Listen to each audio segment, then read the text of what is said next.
Praise the Lord. இன்றைய நாளுக்குரிய வேத வசனம் யோவான் 19வது அதிகாரம் 27வது வசனம். பின்பு அந்த சீஷனை நோக்கி, அதோ உன் தாய் என்றார். அந்நேரம் முதல் அந்த சீஷன் அவளை தன்னிடமாய் ஏற்றுக்கொண்டான். அன்புக்குரியவர்களே, இந்த காலை வேளையிலும் அருமைநாதர் இயேசு கிறிஸ்துவின் இனிய நாமத்தில் உங்களை வாழ்த்துகிறேன். கர்த்தர் தந்த நல்ல வசனத்திற்காய் நன்றி செலுத்துவோம். இன்றைக்கு யாரோ கைவிடப்பட்ட நிலைமையில இருந்து வேதனையோடு இருக்கிறீங்களா?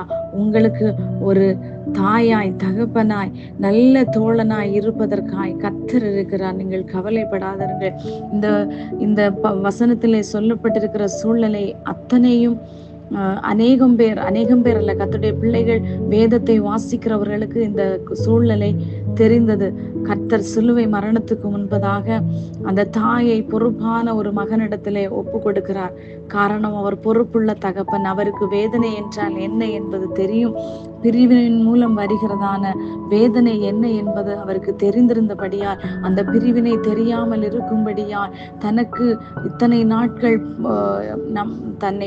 தன்னை நடத்தின, இல்லை என்றால் ஒரு டெம்பரரியா, ஒரு சாதாரணமாக அவர் வசித்த அந்த வீட்டிற்கான அந்த தாய்க்காக அவர் கொடுத்த ஒரு அரவணைப்புக்காக ஒரு மகனை அவர்களுக்காக துணைக்காக கொடுக்கிற ஒரு அனுபவத்தை நாம் அந்த இடத்திலே பார்க்க முடிகிறது.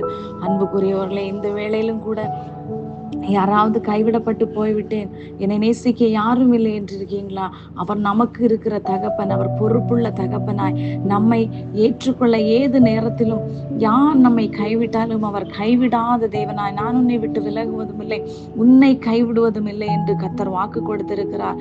யார் எந்த சூழ்நிலை வந்தாலும் சிலுவையை நோக்கி பார்த்த கண்கள், அவர் சிலுவை மரணம் பரியந்தமும் தன்னை தாழ்த்தினார். இன்றைக்கும் பல பாடுகளினூடே கடந்து போய்விட்டு நாம் அநேக நேரங்களிலே, அநேக காரியங்களிலே நாம் மற்றுள்ளவர்கள துணையை நாடுகிறோம்.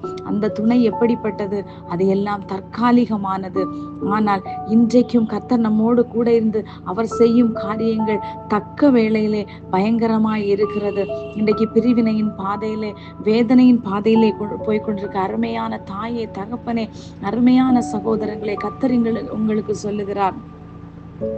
அவர் உங்களுக்கு தாயாக, தகப்பனாக இருந்து உங்களை தாளாட்ட, சீராட்ட அவர் வல்லமுள்ள தேவனாயிருக்கு. அவரை மாத்திரம் நோக்கி பாருங்கள். அவர் தன்னுடைய மரணத்துக்கு முன்பதாக, சிலுவை பாடுகளுக்கு முன்பதாக ஒரு தாய்க்கு ஒரு மகனையும், மகனுக்கு ஒரு தாயையும் அறிமுகப்படுத்தி பொறுப்பை ஒப்படைத்து விட்டு செல்லுகிறார். அதுபோல இன்றைக்கு நம்முடைய பொறுப்புகளை அவரிடத்தில் ஒப்பு கொடுப்போம். அவர் நம்மை நடத்த வல்லமுள்ள தேவனாயிருக்கிறார். கர்த்தர் தாமே உங்களை ஆசீர்வதிப்பாராக. ஆமேன். God bless you all.